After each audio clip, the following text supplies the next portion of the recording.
কাটানো অনেক সুন্দর 2টা দিনের স্মৃতি আজকে শেয়ার করব। এদিকে যাচ্ছি।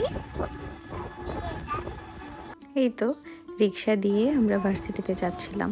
গিয়েই দেখি খুব জোরে সোরে খেলাধুলা চলছে এবং প্রতিটা রুমেই খুব সুন্দর করে সবাই বিভিন্ন ধরনের খেলায় অংশগ্রহণ করেছে এবং আমিও করেছি। তো অনেক আনন্দ পেয়েছিলাম এবং আমার মেয়েও খুব আনন্দ পেয়েছিল। আমি আর ওর বাবা যখন খেলছিলাম ওইভাবে হাততালি দিয়ে বলছিল বাবা মা খেলছে, সবাই খেলছে। ও তো খুবই আনন্দ পেয়েছে এবং তারপরে ওর জন্য ডিম সেদ্ধ আর ভাজা করে নিয়ে গিয়েছিলাম। এগুলো খাইয়ে মাঠে চলে গেছি আমরা। ইনডোর গেমসগুলো তখন শেষ হয়ে গেছিল এবং এখানে আউটডোর গেমস, এবং এই যে ওর বাবা খেলছিল। দুঃখের বিষয় হলো সে নাকি খুব ভালো ক্রিকেট খেলে, কিন্তু আমি যখনই কোনো এরকম খেলার দিন যাই সে সেদিন আর খুব ভালো খেলে না।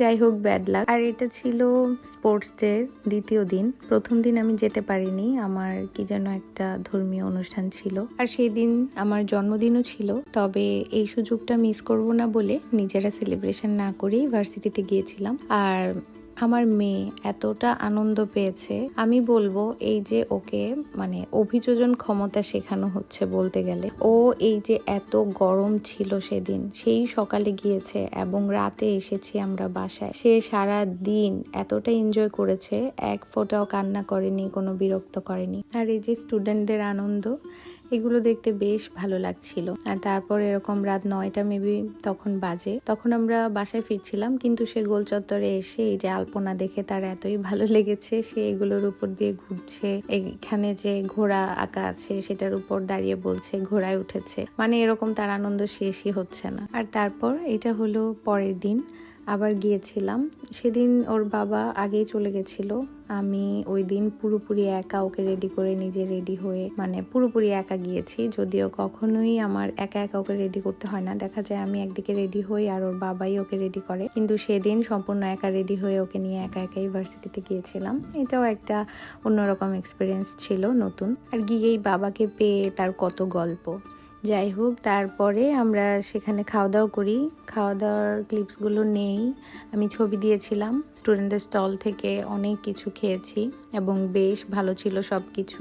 রীতিমতো অবাকই হয়েছি স্টুডেন্টরা এত ভালো সব কিছু বানাতে পারে। আর এদিকে দড়ি টান প্রতিযোগিতা হচ্ছিল, যেটা আমার লাইফে প্রথম এক্সপিরিয়েন্স। আমি কখনোই এই খেলাটা দেখিনি, কিন্তু এত আনন্দ পেয়েছি, এত আনন্দ হয়েছে এই জায়গাটাতে। তো এটা আমার সারা জীবন মনে থাকবে এবং আমার বেশ ভালো লাগছিল, কারণ যেহেতু আমি আগের ভিডিওতে বলেছি যে আমি খেলাধুলা, হই হুল্লোড়, মানুষজন খুব পছন্দ করি এবং আমার স্কুল লাইফে আমি এরকম খেলাধুলায় খুব মেতে থাকতাম।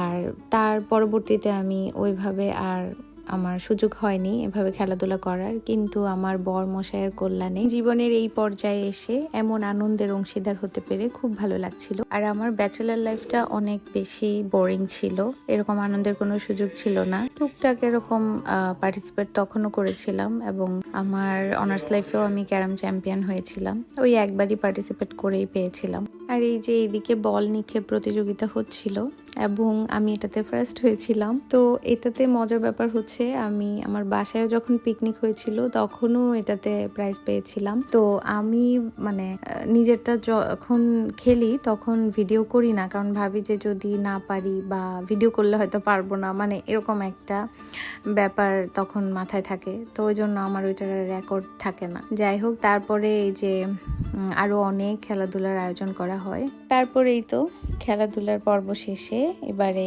পুরস্কার বিতরণী পর্ব শুরু হয় এবং সবাই অধীর আগ্রহে অপেক্ষা করতে থাকে। আর মজার ব্যাপার হলো, আমিও এবারের এই স্পোর্টস ফেস্টিভ্যাল থেকে 2টা পুরস্কার নিজের করে নিয়ে আসতে পেরেছি এবং এর আগেও আমি এমন একটা স্পোর্টস ফেস্টিভ্যাল গিয়েছিলাম মেবি 3 বছর আগে। তখনও সৌভাগ্যবশত আমাকে খালি হাতে আসতে হয়নি, আমি তখন ক্যারাম খেলায় রানার্স আপ হয়েছিলাম, তো একটা পুরস্কার নিয়ে ঘরে ফিরেছিলাম। তো এই যে স্টুডেন্টদের এই আনন্দগুলো দেখে, ওরা যখন তখন খেলার সময়ও যখন আনন্দ করছিল সেটাও যেমন ভালো লাগছিল, এই যে পুরস্কার বিতরণের সময়ও সবারই আনন্দ উল্লাস বেশ ভালো লাগছিল।